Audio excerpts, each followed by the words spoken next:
Well, we're starting chapter 3. It has to do with the Middle East in your world history book. And this chapter has to do with the succession of empires, starting with Old Babylon onto the Hittites, down to the Assyrian and Neo-Babylon and Media Persians. And so here we have a picture of one of the old archaeological sites in that area. We start with the Old Babylon Empire, and we ended up with the last chapter from the Golden Age of Ur, where kingdoms fell and arose. We basically have Ur being attacked from the east and the west, and being attacked by the Elamites and the Amorites. And during this time, there was a lot of chaos. But Babylon came forth as the most magnificent of the ancient world during this time. So from Nimrod's kingdom, remember Babylon was where the Tower of Babel was, and Nimrod had tried to build this Tower of Babel in the land of Shinar in rebellion against God, saying we as humanity are taking over and building our tower to heaven. So that was a bad place to start with Babylon, you say. Well, the Akkadians called it Babylon, the gate of God. And the Hebrew called it a confusing place. Babel meaning to confuse, because God confounded man's languages there. Babylonian history. Well, after the death of Ur-Nammu, this fierce tribes, as I said before, the Elamites and the Amorites sacked Ur, east and west in 2000 BC. The Amorite king Hammurabi founded an Old Babylon, what's called Old Babylon, and he ruled from 1792 to 1750 BC. Until 1700 BC, they were attacked by Kassites, and the area was put into war, and finally the Hittites took over during this time. So you can see that's basically his reign. But during this time, Babylon was very magnificent. Here's a picture of Hammurabi. Statue, I should say. The Old Babylon achievements under Hammurabi. Well, they adopted the Sumerian and Akkadian culture because they copied those cuneiform tablets for their own. They even copied the Epic of Gilgamesh and put it on their own tablets. So they had that. So they kind of took over from where Ur and where the Sumerians had already been. Immu Elish, what is that? Well, it's Babylonian Genesis. So they made the beginnings, not the beginnings of Adam and Eve, but they went back to this chief god named Marduk and made their own beginnings of how the world began with the Babylonian heathen culture. And they called it Immu Elish, rather. In science, what were they doing in science? Well, they had astronomical measuring. They could do that. They started trying to measure how where the stars were and how far away. But during that time, they also practiced astrology, which was basically trying to tell the future with the stars, which is very pseudoscience. It's not real at all. In fact, it's very demonic in origin. But math. So if you want to know the greatest achievement of math during this time was place value notation. So they started with the place value.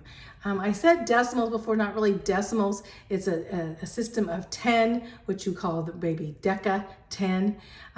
But they started doing the place value. So now we're getting into what numbers really would looking like now in the modern times.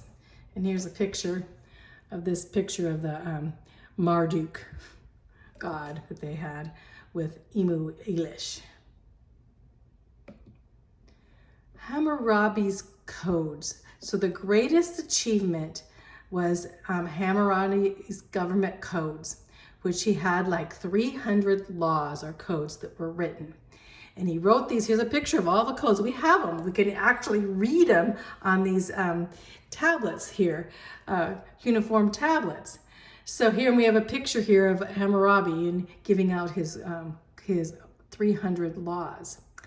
So, and he says to cause justice to prevail, destroy the wicked, prevent the strong from oppressing the poor. So he had good intentions, didn't he? But these laws would be an earmark of civilization.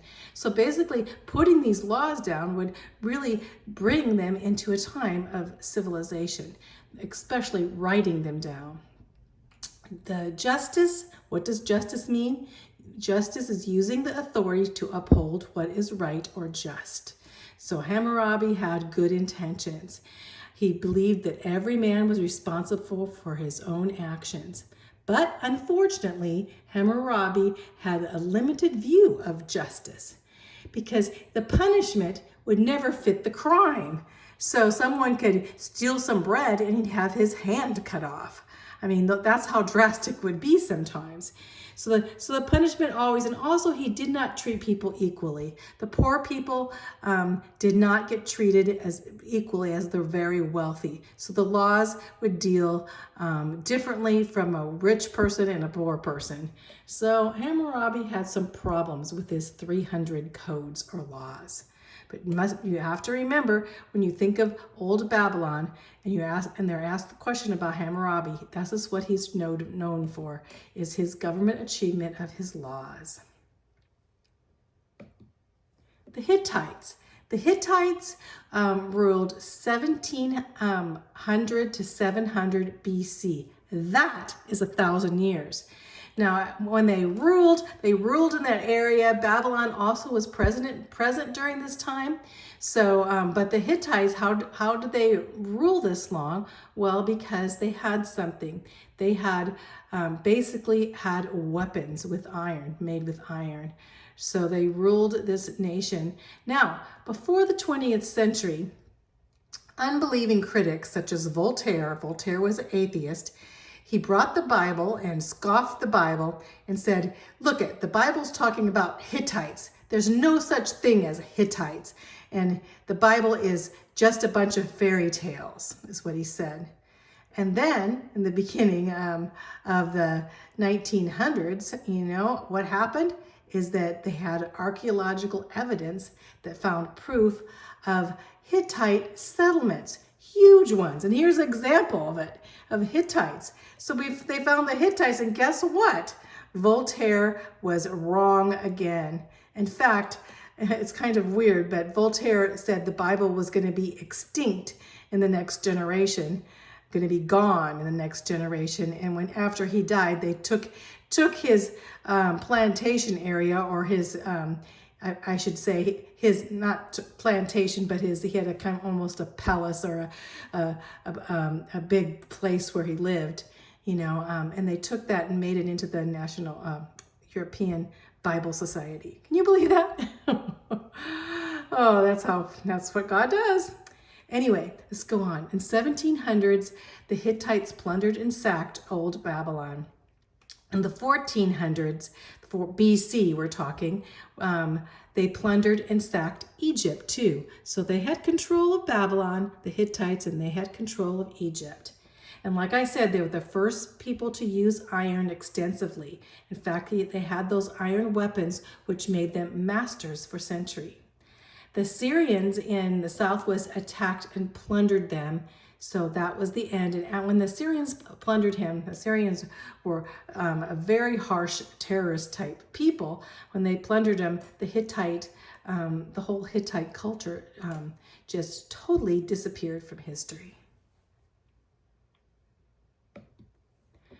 Assyrians terrorized. In 1100 BC was the beginning of Assyrian terror. Like this picture here, you can see how here's the Assyrians and they're attacking, and how they attacked people and hung them up and stuff. Really, really, really terrorizing the people that they were conquering. So northwest of the Babylon, the upper Tigris River were the Assyrians, towards where the Akkadians were. Tiglath-Pileser, and he's one of the first Assyrian kings there. Tiglath-Pileser the first. He's actually mentioned in the Bible too.